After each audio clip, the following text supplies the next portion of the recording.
Anthony Ashatino of the Nurul Iman School here at the Islamic Society of Central Jersey. Anthony, assalamu alaikum. Wa alaikum assalam wa rahmatullahi wa barakatuh. Just tell us a bit about, first of all, what is your position here in the school, and then just tell us a bit about the school here. Okay. Well, first of all, I am a high school history teacher. I teach world history, United States history, government civics, and I also teach a seminar on politics of the modern Middle East to the seniors.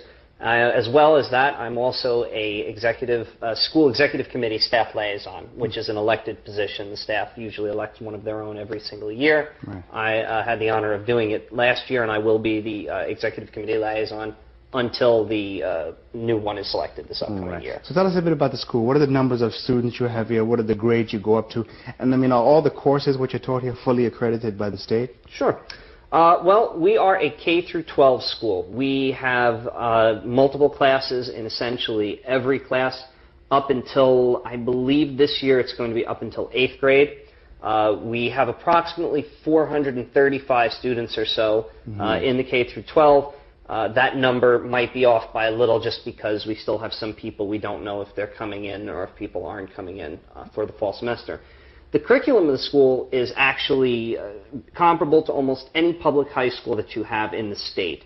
The only differences are that we also incorporate Arabic language for the youth. They can also continue to take Arabic if they choose in high school, or they can go with another language such as Spanish or French.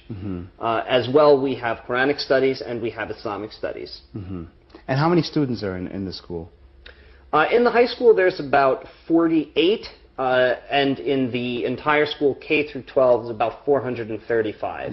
And how long has the school here been in existence? The school's been in existence since 1992. We recently graduated our third high school graduating class, and they're getting bigger. The school is very bottom heavy. Yes. We've got a lot of students in the younger grades, and they're starting to have a higher retention rate as it goes up. It used to be parents would take the kids out after 8th grade. They'd want them to go to the public school for a high school for many of the reasons you hear, oh, it's going to be this kind of an education and that kind. But we've put kids here in Ivy League schools.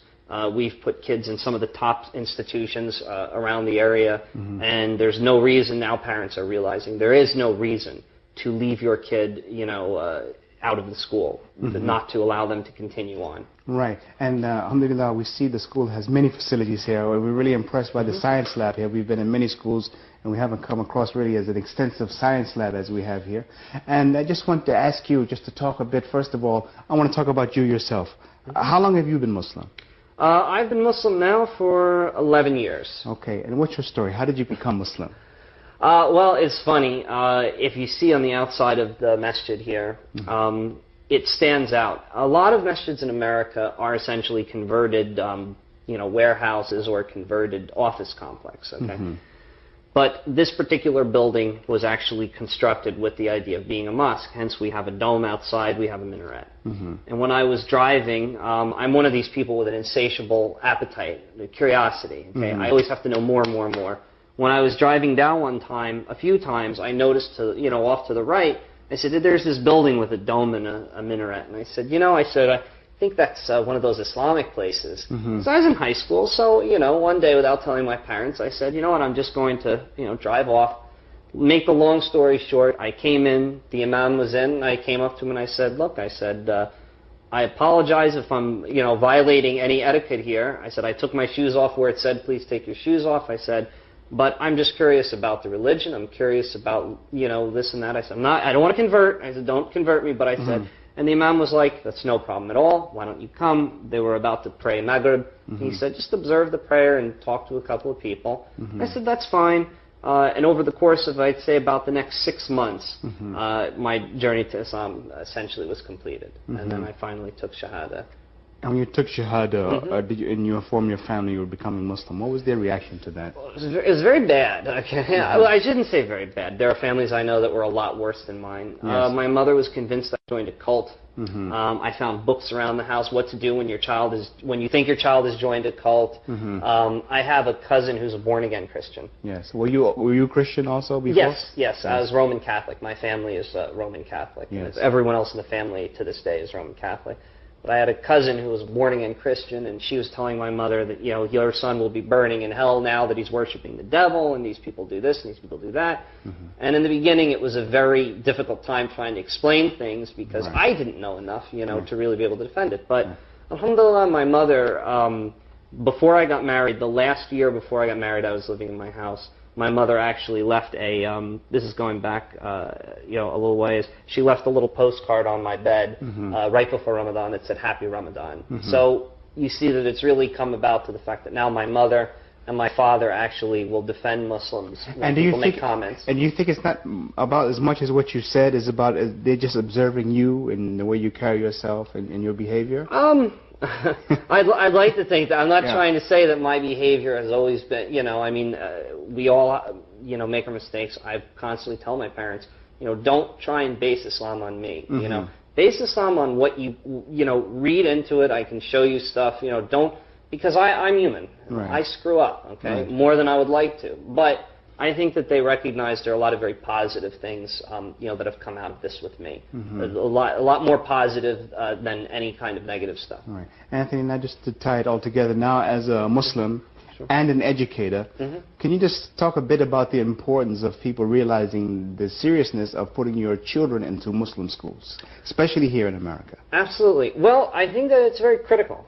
In this day and age, I think it's critical. And the reason why is because we give kids an excellent education in the secular arts, I'll say, okay? Mm-hmm. English, math, science, history, everything. But as well, there's the opportunity in public schools, and I know, having gone to public schools most of my life, you can't do things like say, well, what about God with this? The God is not a four-letter word, but it's close enough in American schools. You can't bring it up.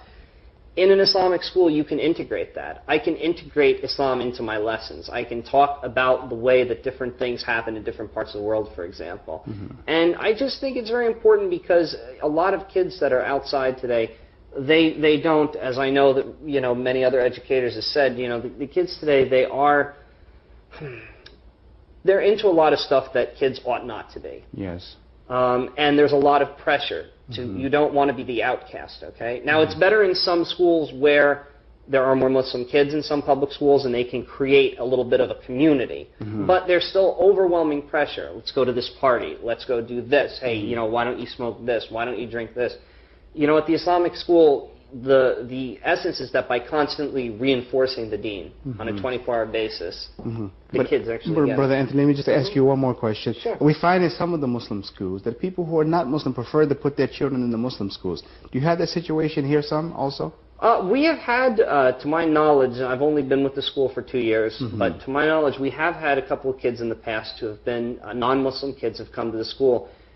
I would say it's a little different than sending your kid to like a Catholic school because I know I went to Catholic high school. There's religion, yes, but here, for example, okay, during Ramadan, nobody eats, okay, during the day, except the little kids. Right. We break for prayer during the day, okay? You have a lot of stuff, the sisters wear hijab. Whether you're Muslim or not, it's the dress code, okay? Yes, yes. Whether you wear it outside of the school or not. But I think that there's a lot of people are coming around to realize the discipline that Islam gives in a personal life.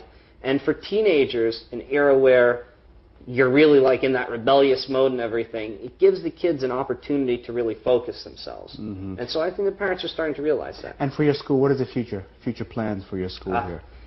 Inshallah, we will have a large expansion project is underway, hopefully in an area that's actually right behind this wall here and over. We're going to have a rail school building constructed, a very large school building that will be able to accommodate upwards of 550 students. And, the hope is that we will continue to grow. I mean, we really hope, with Allah's blessing, that we will continue to grow with the number of students and the quality education we're able to provide. Inshallah, Allah, He will give you the success. Thank you, Brother Anthony, for giving us this interview and discussing the Islamic school here at the Islamic Society of Central Jersey. And I hope our viewers who learned something about Islam in America continue with us on this journey of discovery of Islam in America. Assalamu alaikum wa rahmatullahi wa barakatuh.